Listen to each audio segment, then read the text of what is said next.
साथियों, बहुजन समाज पार्टी की सुप्रीमो बहन कुमारी मायावती जी हमेशा बहुजन समाज के लोगों से यह कहा करती थी कि खुशहाली जीवन जीने के दो सिद्धांत होने चाहिए। पहला कि ऐसा चलो जैसे आप राजा हो, दूसरा ऐसा चलो कि आपको परवाह ही नहीं कि राजा कौन है। साथियों, इस तरह के विचारों पर, सिद्धांतों पर चलने वाली बहन कुमारी मायावती जी एक बार फिर प्रदेश में चर्चा का विषय बन गई हैं।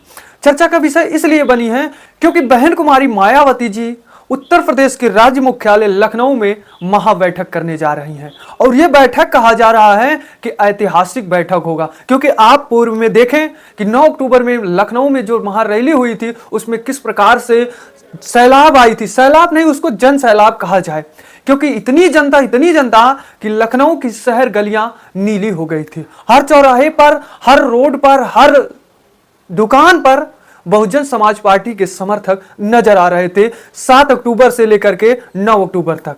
हालांकि रैली तो महारैली 9 अक्टूबर को था, माननीय कांसीराम के परिनिर्वाण दिवस के दिन, लेकिन जो वहां एकत्रित होना था बहुजन समाज का वो 6-7 तारीख से ही एकत्रित हो रहे थे और लखनऊ की गलियां नीला कर दिए थे। जिसके बाद हमारे देश में यह चर्चा हो रही थी कि रैलियां, महारैलियां होती हैं तो बसपा की होती हैं, क्योंकि अन्य पार्टी की रैलियों में जनता पैसे लेकर आती है, लेकिन बहुजन समाज पार्टी जो सत्ता में भी नहीं है, लगातार कई चुनाव से विपक्षी की भूमिका में है।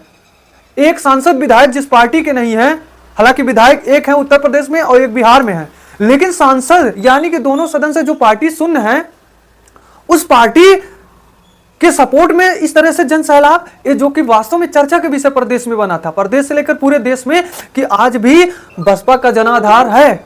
बसपा का जो कि वास्तव में लोग यह भी चर्चा कर रहे थे कि आज मायावती जी का जनाधार है।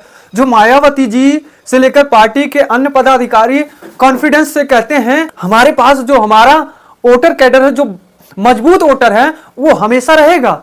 जो कि आप वास्तव में बहन कुमारी मायावती जी से लेकर पार्टी के अन्य कार्यकर्ता जहां भी रैलियां करते हैं, जन संबोधन करते हैं, वहां पर वास्तव में जनता पहुंच जाती है पार्टी के समर्थन में। नेता चाहे जैसे पार्टी का हो, लेकिन वहां नेता को नहीं देखते हैं, वो केवल बहन कुमारी मायावती जी को देखते हैं। क्योंकि आजादी के बाद दलितों के अच्छे नेता, दलितों के मसीहा अगर कोई थे तो बाबा साहब डॉक्टर बी आर अम्बेडकर थे। अम्बेडकर के बाद दूसरा चेहरा आया कांसीराम का। कांसीराम के बाद हमारे जो है देश में दलितों के हित के लिए, दलितों के मसीहा के रूप में मायावती जी आई और लोग जो है अपना मसीहा मायावती जी को मानने लगे। जिसके बाद जो दलित समाज था वो किसी अन्य पार्टी में नहीं गया, वो केवल मायावती जी बहुजन समाज पार्टी में जब जुड़ी, वामसेप से बहुजन समाज पार्टी जब बना, तब से ही दलित समाज मायावती जी के साथ रहा। और हर चुनाव में भले ही किसी भी विधानसभा से बसपा का विधायक, सांसद लोकसभा से ना जीते, लेकिन वोट परसेंटेज, जो दलित वोट परसेंटेज है 18 से 20%, वो बसपा को जाता है। जो बसपा को पता है कि हमारा ये मजबूत वोटर है। वहीं साथियों, मेन पॉइंट की मैं बात करता हूं महाबैठक की, जो ऐतिहासिक महाबैठक लखनऊ में होने वाली है बसपा कार्यालय में।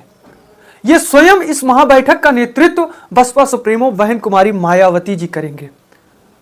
मायावती जी इस बैठक का नेतृत्व करेंगी और यह बैठक आगामी 2027 के विधानसभा चुनाव को देखते हुए किया जा रहा है। हालांकि इस वर्ष जो है पंचायती चुनाव है, पंचायती चुनाव का भी चर्चा होगा इस बैठक में, लेकिन खास मेन उद्देश्य इस बैठक का रहेगा और रहेगा विधानसभा 2027। और इस महाबैठक में मैं बात करता हूं तो पार्टी के बड़े बड़े पदाधिकारी, कार्यकर्ता जुड़ेंगे, जिसमें से मैं बात करता हूं तो 403 विधानसभा के अध्यक्ष शामिल होंगे इस महाबैठक में। वहीं 403 विधानसभा के प्रभारी शामिल होंगे। वहीं हमारे उत्तर प्रदेश के 75 जिला के अध्यक्ष भी शामिल होंगे इस महाबैठक में।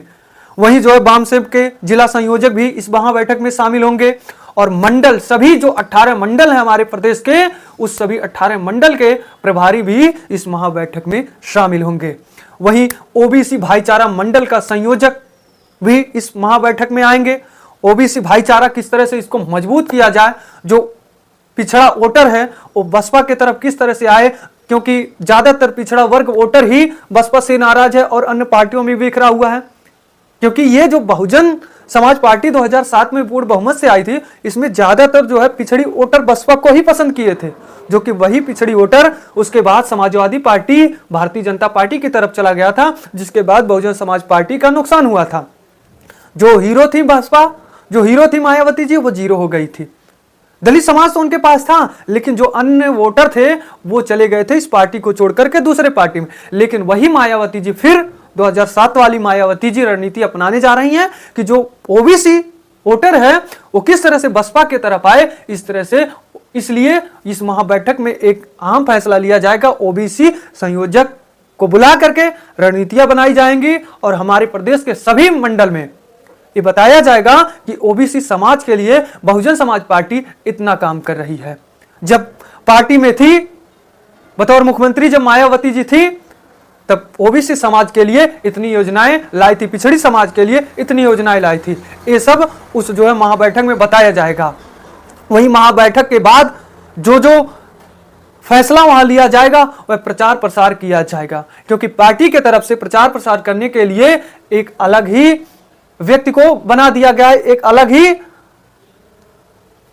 अध्यक्ष को वहां नियुक्त कर लिया गया है कि इनका काम अब रहेगा कि पार्टी जो जो काम करेगी, जो जो फैसला लेगी, उसका जोरों शोरों के साथ प्रचार प्रसार करेगा। पार्टी की तरफ से एक अलग ही नया जो है फैसला लिया गया है, नया जो है रणनीति बनाई गई है।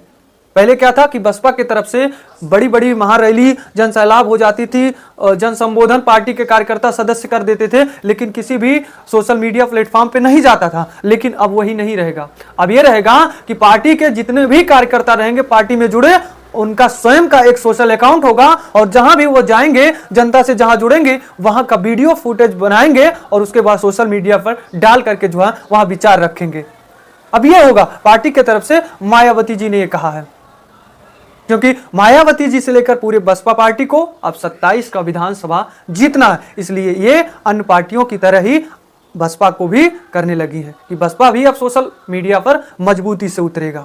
वहीं दूसरा जो लगातार आप देख रहे हैं कि मुस्लिम बसपा की तरफ झुकाव हो रहा है, तमाम जो है छोटे छोटे मुस्लिम नेता जो है बसपा की ओर झुक रहे हैं।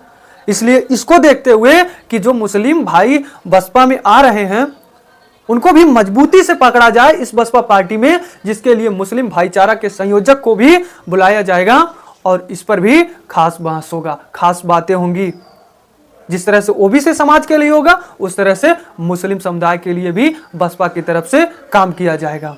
और वहां भी बताया जाएगा कि जब से बसपा पार्टी उत्तर प्रदेश में बनी थी, उत्तर प्रदेश में आई थी, तब से मुस्लिम समाज के लिए बसपा ने क्या क्या योजनाएं लाई थी। इस महाबैठक में जो ऐतिहासिक महाबैठक होने वाला है, इस महाबैठक में सतीश मिश्रा जी भी होंगे, प्रदेश अध्यक्ष विश्वनाथ पाल जी होंगे, अन्य राज्य के जो है प्रदेश अध्यक्ष, जिला संयोजक, मंडल प्रभारी, मंडल अध्यक्ष, अन्य प्रदेश के भी इस महाबैठक में शामिल होंगे। और जहां के नेता नहीं शामिल हो पाएंगे वहां से लाइव चलेगा। जिस प्रकार से आज वर्तमान में भारत के भारतीय जनता पार्टी के प्रधानमंत्री नरेंद्र मोदी का मन की बात का कार्यक्रम चलता है, एपिसोड चलता है, जिस प्रकार से लोग देखते हैं, उसी तरह से अब इस महाबैठक का लाइव प्रसारण जगह जगह देखा जाएगा। बहुजन समाज पार्टी की तरफ से ये रणनीतियां बनाई गई है। वहीं मायावती जी की मैं बात करता हूं तो वर्तमान में जो अमेरिका और भारत के संबंध पर एक 18% टैरिफ को लेकर आया, समझौता को लेकर, इस पर मायावती जी ने सोशल अकाउंट एक्स पर पोस्ट करते हुए लिखा है। मायावती जी ने कहा, भारत और अमेरिका के बीच अनेक शर्तों के साथ आपसी समझौते के बाद अमेरिका द्वारा 18% टैरिफ लगाए जाने की खबर कितनी देश व जनहित में है, इसके संबंध में समुचित जानकारी के अभाव में तत्काल कोई आकलन करना जल्दबाजी होगी, क्योंकि इस पर जमीनी आकलन होने के बाद भी यह सही से मालूम हो पाएगा कि इससे देश की खासकर बहुजन, गरीबों, मजदूरों, किसानों व महिलाओं आदि का क्या भला होने वाला है। वैसे तो बेहतर होता कि इस संबंध में सरकार, हमारी केंद्र सरकार द्वारा संसद के सत्र के दौरान ही इसके बारे में विस्तार से बताया जाता, ताकि लोगों को सही से जानकारी मिल सके। मायावती जी ने कहा कि जो ये समझौता हुआ अमेरिका के साथ भारत का 18% टैरिफ के साथ, इस पर संसद में केंद्र सरकार के द्वारा विस्तार से बताया जाता, जिससे जनता को यह पता चलता कि हमारे लिए कितना इससे फायदा होगा, मायावती जी ने कहा। तो साथियों, इस पर मैं ज़्यादा विश्लेषण नहीं करूंगा क्योंकि वीडियो लंबी हो जाएगी। यहीं पर ख़त्म करते हैं अपने विश्लेषण को। इस पर आप क्या कहेंगे, 18% टैरिफ पर या फिर मायावती जी की जो महाबैठक होने वाली है, इस पर आप क्या कहेंगे, कमेंट में जरूर लिखें। तो दीजिए ब्रजेश गुप्ता को इजाजत, मिलते हैं नई मुलाकात नई वीडियो के साथ। धन्यवाद।